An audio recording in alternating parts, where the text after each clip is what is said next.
Bonjour et bienvenue. Aujourd'hui, le rectorat de Chavannes vous présente un tutoriel sur l'Académie des Arts et des Lettres. Je vous invite à suivre le chemin d'accès qui vous est fourni sur cette vidéo que vous retrouverez sur le site Villacourt.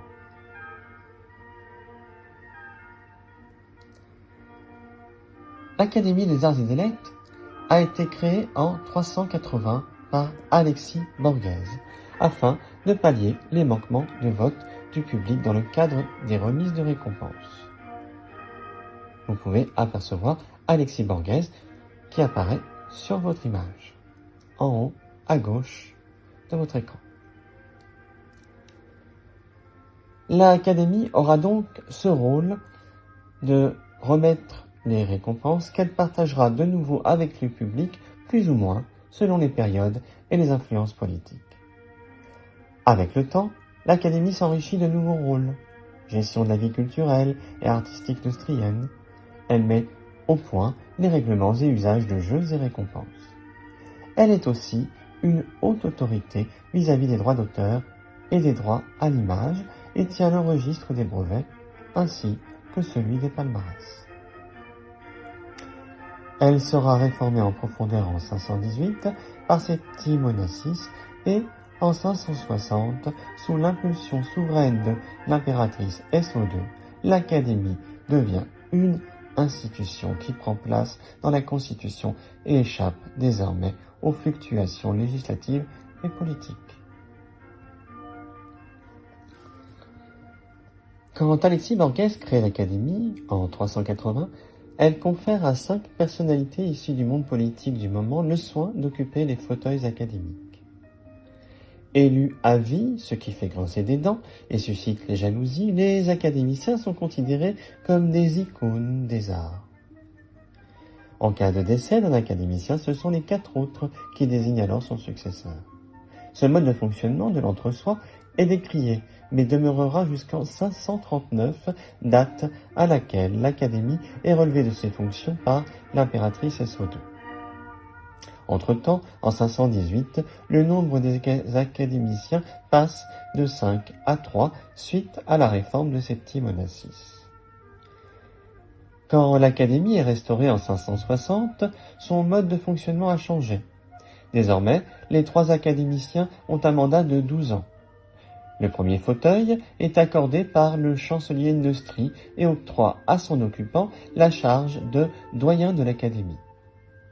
Cela permet de garder une impulsion politique.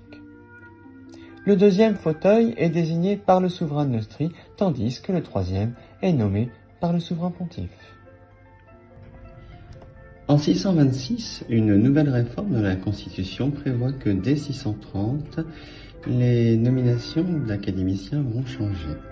En effet, si le doyen est toujours nommé pour le premier fauteuil par le chancelier, en revanche, les 2 autres académiciens sont, eux, désignés par le doyen lui-même. Le rôle de doyen de l'Académie des Arts et des Lettres est créé en 404 par Alexis Borghese, encore une fois. Ce sera la première à occuper le poste jusqu'en 443. Le doyen a pour mission de gérer et organiser l'Académie des Arts et des Lettres.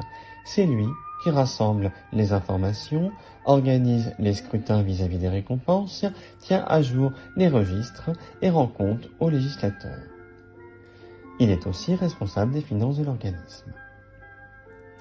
De sa création en 404 jusqu'en 539, le doyen est élu par ses pairs, entendez, par les académiciens eux-mêmes, ce qui confère une grande indépendance à l'organisme. En 560, le rôle de doyen est assujetti au premier fauteuil, ce qui le rattache à la nomination du chancelier et renforce le rôle politique vis-à-vis de cette institution culturelle et artistique de premier plan. Parmi les rôles que tient l'Académie, et plus particulièrement le doyen, il y a celui de tenir à jour le registre des palmarès neustriens. Ce fichier comprend toutes les récompenses et classements de jeux depuis que l'Empire existe. Sur cette page, vous retrouvez les 16 grands thèmes sous-jacents de l'onglet Palmarès. Parmi eux, le classement des personnalités qui présentent les 50 personnalités les plus récompensées tant par des participations ludiques que par des concours ou encore par des obtentions de récompenses diverses et variées. Les médailles d'or sont l'équivalent des premières places et de certaines récompenses prestigieuses. Les médailles d'argent des deuxièmes places et récompenses d'un prestige moindre. Les médailles de bronze sont accordées aux troisièmes places. Enfin, les participations sont également prises en compte. Si 50 personnalités sont ici présentées, ce sont plus de 250 qui sont répertoriées dans le registre tenu par le doyen. Ce classement est également décliné vis-à-vis des provinces, entendez des pays, et également au niveau des régions et empires du monde. Les 13 autres thèmes sont réservés aux grands concours et jeux connus en Austrie et présentent le palmarès complet pour chacun d'eux. Gourmet, le fameux concours gastronomique, dont nous vous présentons la page ici. Eurovision, le célèbre concours de la chanson.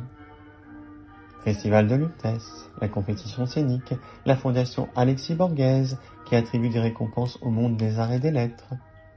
Les hexagénales, qui sont des rencontres sportives interrégionales. Les jeux Internet, qui récapitulent tous les jeux distribués via la toile, ainsi que leurs participants et palmarès. Les jeux majeurs, qui regroupent les jeux les plus prisés en Austrie, tels que le Baron Faible ou Qui est qui.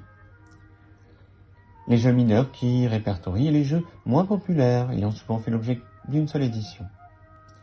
Les chasses neustriennes, la plus ancienne des compétitions neustriennes. La chasse neustrienne étant un rallye qui permet à ses participants de résoudre des énigmes à travers un trajet qui dure 2 à 3 heures. Lutestar, ou la Star Insolite, radio crochet organisée dans le cadre des karaokés, les Lys d'or, qui sont les récompenses dodécales, sont les activités les plus emblématiques neustriennes, Miss et Mister Court, qui présentent les ambassadeurs de charme de chaque dodécade, et enfin les prix de bienséance, qui sont délivrés en mémoire de nos chers disparus. Voilà, notre visite est terminée. J'espère que ce tutoriel vous aura plu. Nous nous retrouverons bientôt pour un nouveau chapitre. Au revoir.